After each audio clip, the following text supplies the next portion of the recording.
Hola, soy Ubaldo Lescano y bienvenidos al podcast de Service Design UX. Aquí escucharán temas enfocados en el diseño centrado en las personas, tips y todo lo que les puede ayudar a crear mejores servicios. Bienvenidos a este episodio de Service Design UX, es el episodio número 9 y hoy estoy ahora con Priscilla Williams. Ella es Service Designer con un máster en Strategic Design and Management de Parsons, New York, y una especialidad en diseño de servicios de la Politécnica de Milán. Ha colaborado con distintas instituciones financieras y startups implementando procesos de design thinking y service design para mejorar la experiencia de los usuarios. Trabajó en BBVA como Strategic Designer en el área de Customer Experience y como Service Designer en el área de UX. Y actualmente está es la Service Design Manager de Citibanamex, en donde colidera al equipo de diseño de servicios de UX en los diferentes canales del banco. Y este es mi primer episodio internacional porque Priscila es de México, así que ella nos va a contar mucho la experiencia que tienen por allá y que seguro nos va a ayudar mucho acá en Perú de cómo, cuál sería la ruta o por dónde deberíamos ir en esta industria, ¿no? Entonces, para empezar a la primera pregunta es, la que siempre me interesa, es cómo empezaste en el mundo del UX, ¿no? ¿Qué roles has ido teniendo desde que iniciaste hasta llegar a Service Design Manager en Citibanamex? Hola a todos, muchas gracias por la invitación. Les platico un poquito de mí. Yo estudié diseño industrial. A mí me gustaba mucho, pues, todas las disciplinas del diseño y me gustó un poco el diseño industrial porque estaba ligado un poco con la psicología de las personas y cómo utilizaban los productos. Estaba muy enfocado a producto físico. Sin embargo, pues encontré unas materias raras. Yo tuve la oportunidad de ir a Italia y había materias que estaban en inglés y justamente eran las de Service Design. Y tuve la oportunidad de tomar clases con uno de los service designers veteranos del mundo, que es Enzio Mancini. Él fue una de las primeras personas que empezó a hablar de Service Design. Y la verdad, el curso me encantó platicar de Journey Maps, de UX, bueno, de Research. También tomé clases de diseño interactivo en ese momento cuando yo estudié, que fue hace más de 10 años. Y creo que todo eso como que eh, fuera la base de lo que hago el día de hoy y despertó en mí la curiosidad de pensar cómo lo hago el día de hoy. Después de esto, estuve en México, encontré trabajo de diseño de servicios. Claro, no se llamaba diseño de servicios, o sea, yo realmente estaba en el área de servicio postventa, pero pues empíricamente aplicaba todo lo que hoy aplico en la disciplina de diseño de servicios. Aunque claro, pues en ese momento que fue hace también como unos 7 años, 8 años, la empresa no estaba preparada para tener este tipo de conversaciones, no era relevante, etcétera. Entonces yo estaba un poco luchando contra marea, sin embargo tuve la oportunidad de jugar muchísimo. Y después de eso ya me especialicé un poco más en ese tema de diseño estratégico. Yo estuve en Nueva York, allá tuve la oportunidad de trabajar con varias fintechs, no tanto en diseño de servicios, sino más bien en aplicar design thinking para tener una propuesta de valor muchísimo más sólida. Y todo esto me dio como mucha sensibilidad de las necesidades que tenían las empresas y sobre todo en el tema financiero. Estuve muy clavada en Behavioral Economics. Yo fui Research Assistant en un tiempo de Behavioral Economics y me gustó muchísimo la intersección entre el diseño y las finanzas y cómo pensamos los humanos. Y bueno, cuando ya regresé a México, encontré una posición de diseño estratégico en el equipo de UX, que más tarde se volvería justamente el equipo de diseño de servicios de BBVA. Y justamente pues ahí fue cuando fortalecí los músculos de Service Design, empezamos a jugar con proyectos que no necesariamente se implementaban, sin embargo nosotros nos los tomábamos con un procedimiento muy robusto y riguroso porque teníamos muchas ganas de aplicar Service Design y también estábamos abriéndonos camino dentro de la organización que no necesariamente entendía lo que hacíamos ni lo que queríamos hacer. Este equipo cada vez fue creciendo más. Se abrió un área diferente a la de UX en ese momento, que fue la de CX, donde pues ya no necesariamente aplicaba todo como service design, sino que más bien era un approach un poco más estratégico para ver cómo podíamos bajar proyectos de service design que impactaran a lo largo de los journeys claves dentro del banco. Y después de eso tuve la oportunidad de cambiarme a un nuevo equipo de UX. Yo tenía la intención de llegar y hacer service design en un nuevo banco. Ahora trabajo en Citibanamex. La verdad es que la madurez del equipo todavía no estaba ahí, estaba muy enfocada en UX y bueno, pues fueron un año de sentar bases, de empaparme muchísimo más en UX, porque la verdad es que yo no era experta en UX, aún no lo soy. Y bueno, pues ahora ya estamos intentando hacer service y creo que como muchos dentro de la industria, pues estamos haciendo nuestros pininos y nuestros esfuerzos porque esta disciplina realmente se pueda implementar, más allá de solo correr las metodologías. Y un poco para complementar tu respuesta, cuando hubo este evento de UX School, y mencionaste que habían varias fases, no sé si fases o etapas que involucraban el UX, y al final acababas en Business Strategy o Design Business, me parece. Entonces, pero eso era como que después de Service Design, ¿no? Entonces, ¿todavía estamos en camino para Design Business? Sí, creo que hay diferentes capas de diseñar la experiencia, desde lo más táctico a lo más estratégico. Algunas organizaciones tal vez están en unas capas muchísimo más estratégicas y todavía no saben cómo aterrizarlo. Y hay otras organizaciones que tienen áreas que aterrizan muy bien, pero todavía no se eleva la conversación para tener algo estratégico. Entonces tenemos diferentes capas. La primera, que es muy táctica, pues es UX, ¿no? UX diseña la experiencia y ve cómo va a bajar a un canal en específico. Luego tenemos Customer Experience y Customer Experience pues tal cual es diseñar la experiencia que va a tener nuestro usuario. Todo es vista a lo que el usuario siente, piensa, necesita, etcétera. La siguiente capa que yo considero sería la de Service Design y pongo Service Design porque Service no solo contempla todo lo que sucede en el front, sino de que también contempla qué sucede en el back. Y con front me refiero a todo lo que ve el usuario y con back me refiero a todo lo que tiene que pasar para que el usuario tenga una experiencia sin que el usuario lo vea, ¿no? Entonces, en el Service Design, en el back, estamos hablando de regulación, estamos hablando de sistemas, estamos hablando de políticas, compliance, procesos internos, etcétera. Y ya la última capa, que creo que es la más estratégica, es justamente la de Business Experience, que es ya diseñar todo tu negocio en torno a la experiencia que vas a brindarle a tus usuarios.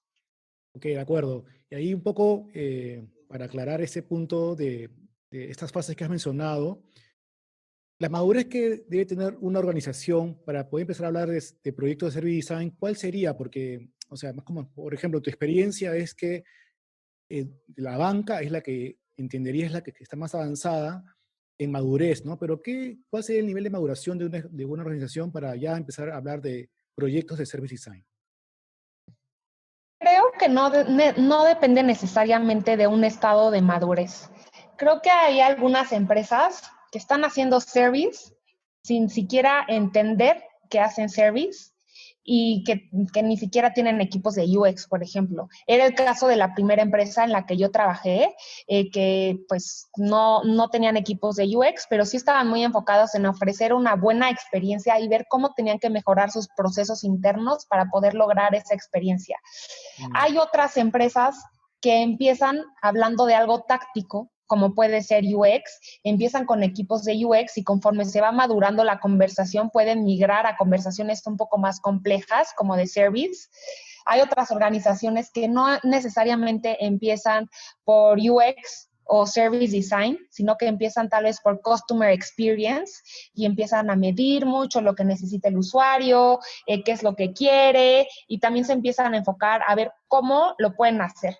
Entonces, yo he visto que muchas empresas hacen service sin saber que hacen service, muchos equipos de Customer Experience hacen service sin saber que lo hacen, y también hay muchos diseñadores de UX que realmente lo que hacen es service, o muchas veces también se hacen llamar diseñadores estratégicos.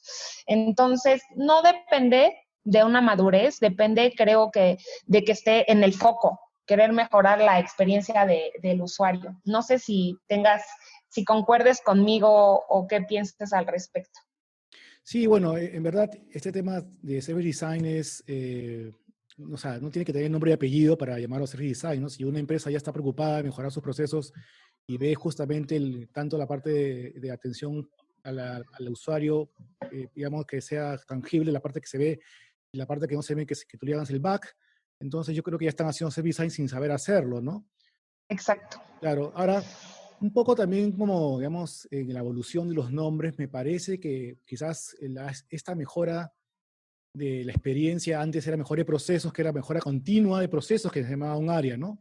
Pero básicamente me parecía que bueno, esa visión es mejorar el proceso, pero solamente desde el punto de vista de la empresa y no tanto de la experiencia de del usuario, ¿no? Entonces, si ya le meten el componente de experiencia del usuario y satisfacción del usuario, ya hablamos de service design sin que realmente lo sepa, ¿no? Sí, de acuerdo, ¿no? Y es muy válida tu aclaración, ¿no? Sí, totalmente de acuerdo. Sí, y un poco, para seguir avanzando, es ¿cómo se hace entender a una organización los beneficios de service design, ¿no? O sea, cuando todavía yo creo o considero que todavía hay muchos silos en una empresa, ¿no? O sea, básicamente cada uno va por su lado, ¿no? Supongo que también va por el tema de que los resultados se editan para ayer, entonces hay que correr, entonces, ¿cómo la organización puede entender eso de que es un beneficio, ¿no? Creo que yo todavía estoy en el proceso de descubrirlo, eh, pero creo que dijiste algo clave, romper silos.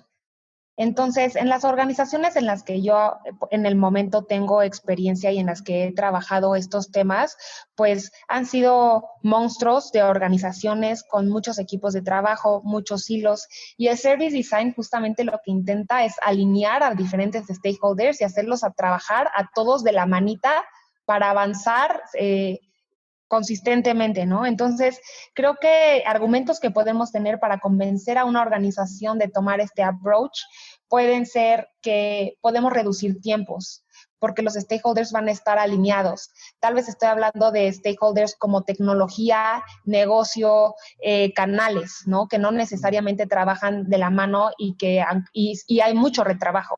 Entonces, si hablamos de que vamos a trabajar de la mano con los diferentes stakeholders, pues estamos hablando de reducción de tiempos y al tener un enfoque centrado en el usuario, pues lo más probable es que nuestro NPS o índice de satisfacción pues va a mejorar, claramente. Vamos a tener este efecto wow dentro de la experiencia si lo hacemos bien. Seguramente como vamos a trabajar tecnología, canales, producto de la mano, pues vamos a eficientar procesos. Y si estamos hablando de que vamos a trabajar con un approach holístico, con diferentes canales trabajando simultáneamente, diseñando una experiencia de alto nivel, entonces estamos hablando de que vamos a generar consistencia dentro de los canales, que también hoy es muy relevante, sobre todo cuando estamos elevando la conversación y empezando a hablar de omnicanalidad, que es algo de lo que no hablábamos. Y en general, pues creo que el discurso más fuerte que podemos tener, pues es la eficiencia de procesos, ¿no? Que al final siempre vamos a estar hablando de un retorno de inversión, un ahorro puede ser. Claro. Entonces, Y el retorno de inversión lo dejo para el final, para no adelantarnos en ese aspecto. Y un ok. poco, para ya ir, digamos, a la parte dura del service design. Pero yo quisiera seguir avanzando con el tema de justamente que hablabas de los stakeholders y tienen que estar convencidos y los reúnes, pero eso es un tema, me parece que si estás en una etapa inicial y los stakeholders no están muy convencidos o no conocen, ¿no? Realmente no conocen ni siquiera qué es design thinking o UX o cómo es esta nueva forma de trabajar pensando o teniendo al usuario en el centro. ¿Cómo sería los tips para evangelizar, ¿no? O sea, ¿cómo es? Porque en un ambiente ideal, la orden viene de arriba, dice, ya hagamos un proyecto, va a haber un tiempo para entender al usuario, hagamos reuniones para que todo el mundo ponga su punto de vista, y avanzamos y tenemos un producto o un servicio súper robusto porque ya no tiene ninguna arista que no hagamos o no hayamos, perdón, contemplado, ¿no? Pero si no tenemos digamos, esta orden de arriba, ¿cómo empezamos a evangelizar para que nos vayan incluyendo en los proyectos? Mira, también creo que estoy buscando esa respuesta, pero les puedo platicar un poquito de mi experiencia. He trabajado en diferentes organizaciones. Una, justamente con una vista top-down, ¿no? Como tú lo dices. O sea, el jefe tiene claro que es design thinking, que quiere que la organización aprenda y la evangelización baja a partir de lo que él dice.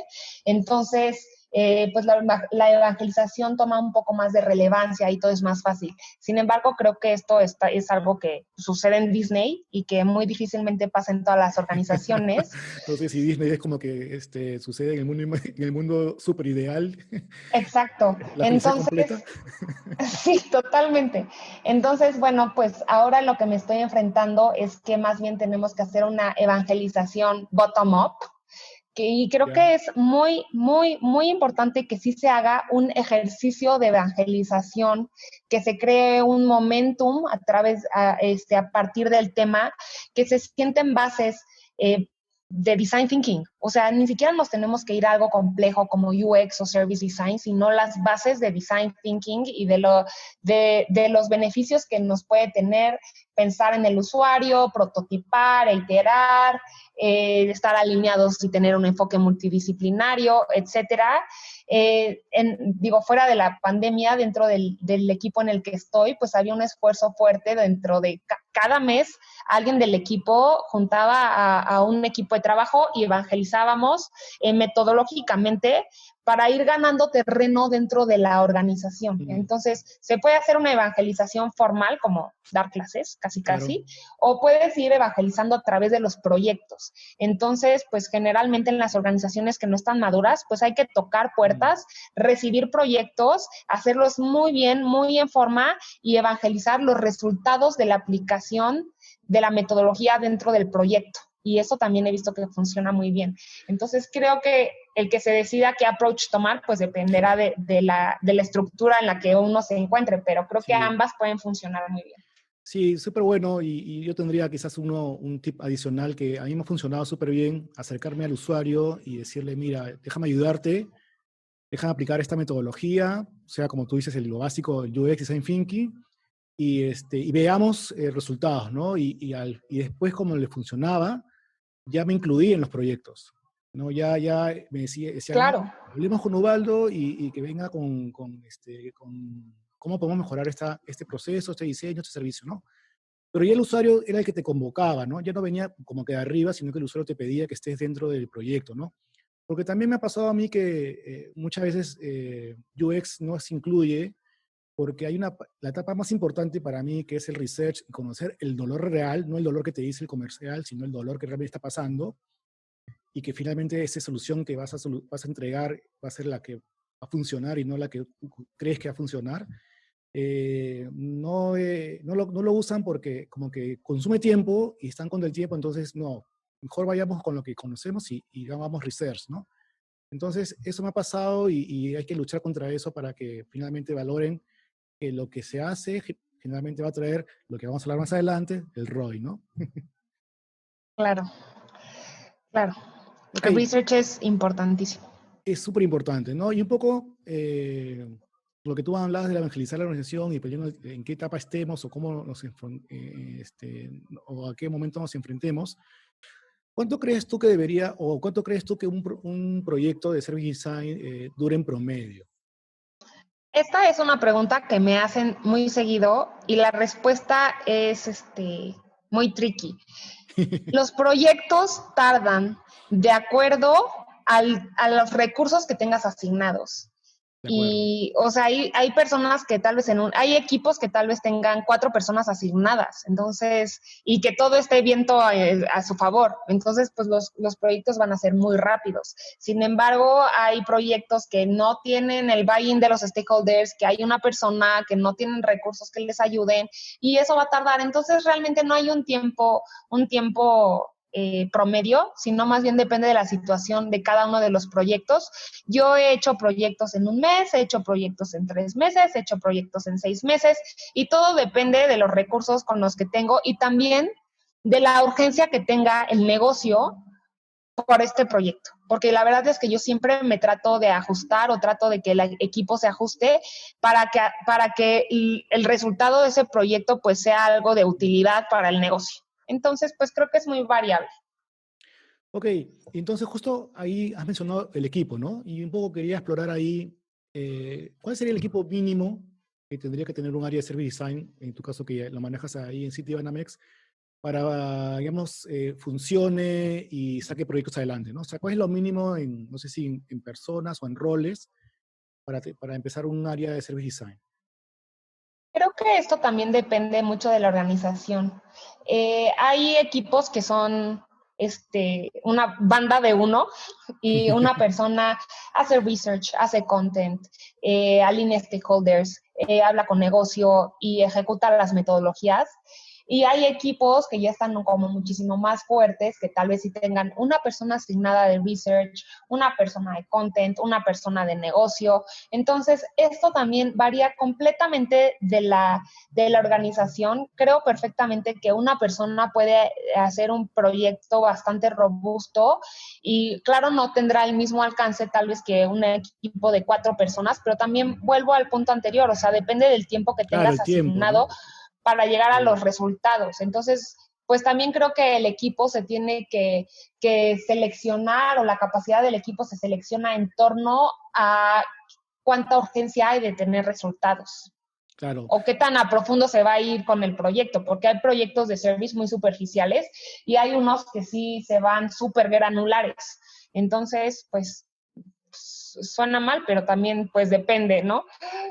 Sí, claro, puede ser que sea simplemente una mejora o algo muy rápido, o puede ser algo muy profundo que tienes que tocar ya raíces, ¿no? Y justo hablaba del tema de personas o roles, porque como bien dijiste, una persona puede tener 4 roles, ¿no? O pueden haber 4 roles con 4 personas, ¿no? Entonces, obviamente también el alcance de una persona puede ser 4 meses y de 4 personas va a ser un mes, ¿no? Pero es interesante el tema de los roles, porque yo podría rescatar que necesitas un research, necesitas alguien de contenido, necesitas alguien quizás de negocio para que entienda cómo funciona y enfocarse bien, y necesitas, bueno, el head para que articule, ¿no? Yo creo que sería ahí, o me está faltando algún rol. Sí, podría ser también, depende del nivel de conversación que tenga la organización, pero si es en un nivel donde ya Service está incluyendo también tecnología y está también diseñando la interacción entre los sistemas, pues tendríamos que tener a alguien de tecnología también. Claro, claro. Entonces, depende de la organización totalmente. Y un poco para aclarar, el content te refieres al tema de un diseñador digital. Sí, de UX Writing. O sea, hay proyectos que incluyen mucha comunicación con el cliente y tal vez deba de haber una persona que sea un content strategist o un UX Writing que vea cómo van a bajar la comunicación dentro de los diferentes puntos de contacto a lo largo de la experiencia. Entonces, creo que generalmente ese puesto es UX Writing. Ok. Y bueno, un poco para que, yo creo, no sé si aquí se conocerá mucho, la verdad, creo que no. ¿Podrías explicarnos un poco de US Writing, en qué consiste? Sí, UX Writing son los especialistas en contenido. Entonces, ellos se aseguran que todos los mensajes escritos, todas las notificaciones, todo lo que está dentro, o sea, todo lo que un usuario lee dentro de los canales digitales o dentro de los canales offline, tengan un mensaje claro, humano, que sea fácil de consumir, etcétera. Entonces, como que son diseñadores que nos ayudan a comunicar mejor el mensaje que nosotros queremos hacer llegar a los usuarios para que avancen dentro del flujo, dentro del journey. Excelente, sí, porque yo creo que todavía aquí el US Writing, por lo menos localmente, todavía no está tan conocido, ¿no? Hablamos de, digamos, en agencias se maneja el concepto de un redactor publicitario, ¿no? Pero UX Writing siento que todavía estamos llegando ahí, ¿no? Sí, Y exacto. sí, sí, sí. Y un poco para entender este tema de cómo sería el proyecto de Service Design tradicional, ¿cuál sería un roadmap? Si bien es cierto el roadmap, lo tendríamos como base este doble diamante de Human Centered Design. Pero habría algo adicional, por ejemplo, ¿no? O sea, si consideras quizás talleres, un workshop adicional, algo para alinear. He visto que muchas veces hacen workshops con stakeholders para alinear eh, alcances, pero eso no es parte o no lo veo como parte del inicio del doble diamante, ¿no? O sea, siento que es al inicio y después ya empezamos a hacer el research, ¿no? ¿Cómo lo ves tú? Creo que en la disciplina de Service Design, los workshops o talleres de co-creación con los stakeholders son de suma importancia, sobre todo porque nos ahorran mucho tiempo. Entonces, definitivamente, pues en el kickoff de los proyectos siempre sirve un workshop de alineación para que los stakeholders tengan muy claro cuál va a ser el objetivo del proyecto y qué va a aportar cada uno de ellos o en qué momento van a necesitar dar información o participar. Entonces, pues yo siempre recomiendo que en la fase de entendimiento se haga un toque a los stakeholders. Puede ser unas entrevistas uno a uno con ellos o puede ser en un workshop que nos va a ahorrar muchísimo tiempo y nos va a ayudar justamente como que a alinearlos entre todos, porque muchas veces están muy desalineados y hay que facilitar estas conversaciones. Entonces, en la fase de síntesis, pues también nos pueden ayudar los stakeholders mediante un workshop a sintetizar información o traer a la mesa información que tal vez nosotros no tengamos a la mano. Entonces, mi recomendación es que siempre pues en esta fase se hagan user personas, journey maps y luego tal vez se haga una sesión con los stakeholders para levantar red flags que tengamos en cada una de estas fases o concerns que ellos tengan o un pedacito de conocimiento que nos va a servir para validar las herramientas que diseñemos, ¿no? En la fase de ideación, bueno, o sea, ahí necesariamente sí tenemos que tener un workshop de co-creación con ellos, sobre todo porque ellos traen muchísima sensibilidad de cómo resolver el tema. Seguramente han estado pensando en eso por tiempo o ya saben cuáles son las principales barreras, entonces ellos nos van a ayudar muchísimo. Y muchas veces también en estas sesiones nos ayuda también a hacer prototipado con ellos. Creo que la función esencial de los workshops es alinear a los stakeholders. O sea, más allá de que participen en el proceso, que obviamente es muy enriquecedor, nos ayudan a obtener su buy-in en el proyecto, porque de Sí. alguna manera ellos están, yo siempre, o sea, digo, ¿no? Están cocinando el pastel junto con nosotros, entonces van a creer mucho en el resultado de todo ese proceso versus que si Sí. nosotros lo trabajamos solo y les llevamos una solución que no necesariamente contempló su perspectiva, pues no van a saber de dónde salió, no van a saber cuáles fueron los criterios de construcción o de diseño que se tomó en cuenta y tal vez no lo van a tomar tan en cuenta como si ellos hubieran estado involucrados. Sí, ese es súper bueno porque finalmente no podemos tener una reunión al inicio y después de 5 o 6 meses nos juntamos de nuevo y te dicen, no, eso no pedí, ¿no? O eso le falta, o eso no era lo que no me entendieron, ¿no? Entonces, si en cada etapa están los stakeholders, lo más probable es que al final sí sea lo que piden y sí esté alineado con lo que querían y no sean sorpresas de que finalmente sea un retrabajo de cero, ¿no? Sí, es muy importante siempre tener su acompañamiento, ¿no? Súper bueno, Priscila.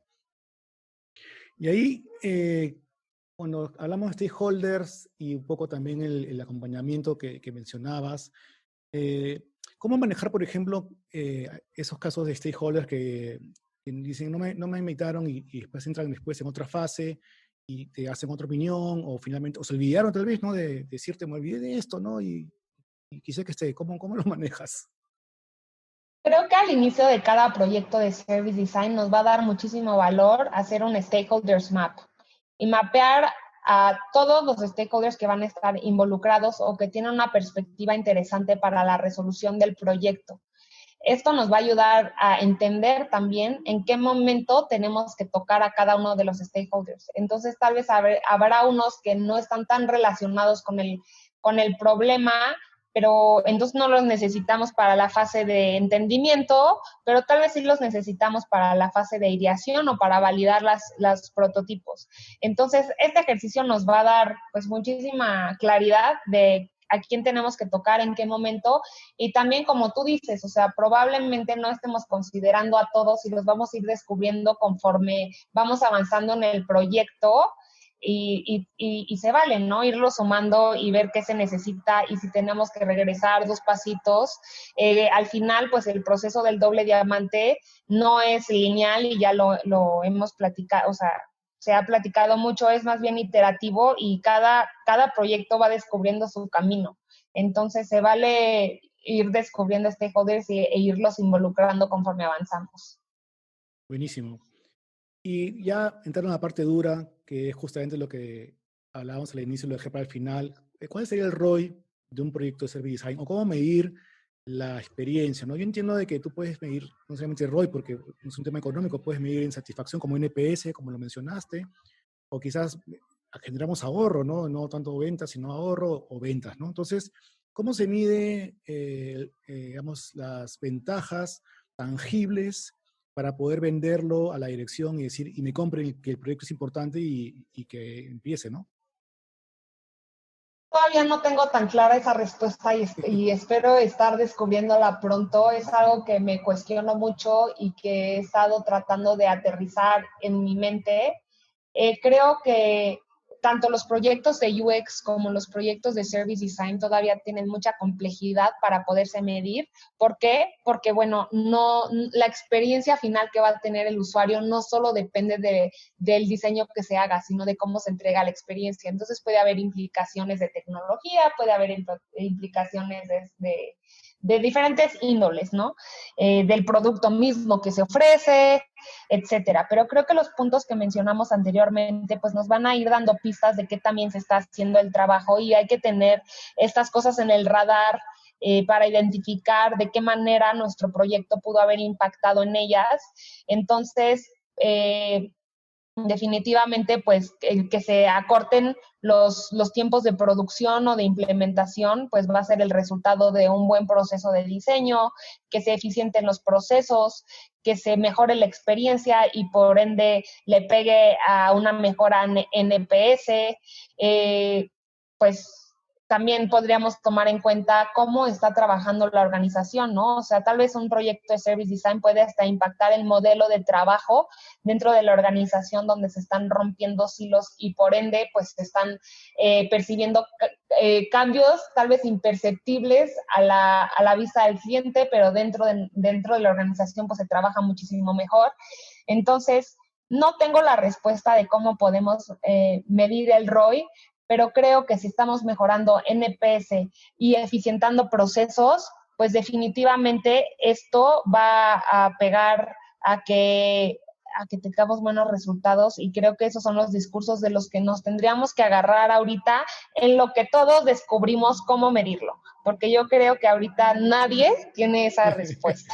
Pucha, que sería excelente que alguien nos diga cuáles son los KPIs para medir un proyecto de Service Design, ¿no? Ya, si bien el NPC es uno, no es digamos, el que te ve la parte económica, ¿no? Pero sería interesante tener este conocimiento, ¿no?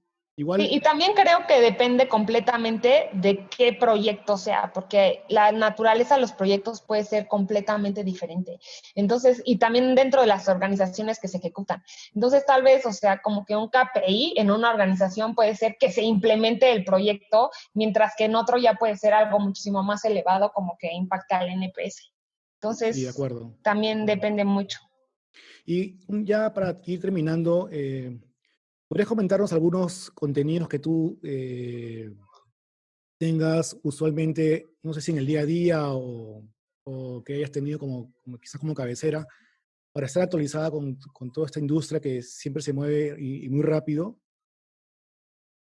Creo que el libro de cabecera que todas las personas que quieran entrar al mundo de Service Design o que ya estén y quieran robustecer su práctica es el de This is Service Design Doing. Claro, Es muy la bueno, Biblia, vienen la todas las Biblia. metodologías y la verdad es que el reto es empezar cada vez más a implementar metodologías. O sea, yo cuando empecé, yo decía, esta nunca la he puesto en práctica, ahora la voy a hacer en este proyecto para ir fortaleciendo los músculos de Service Design.